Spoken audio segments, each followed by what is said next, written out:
Hey everyone, and welcome back. Today I'm going to show you a super simple professional level trick to take your YouTube shorts, TikToks, and Reels to the next level, adding animated subtitles automatically with CapCut. This is a game changer for engagement, and it's a lot easier than you think. Let's dive in.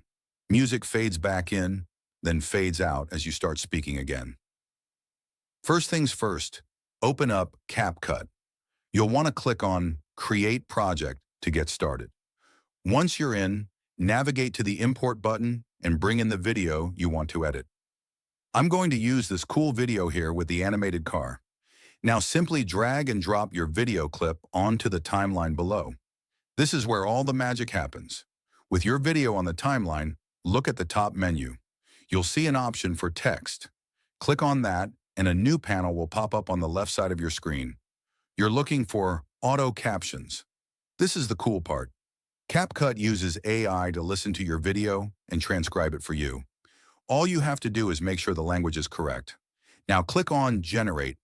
It'll take a moment to analyze your video, and just like that, you'll see your captions appear on the timeline.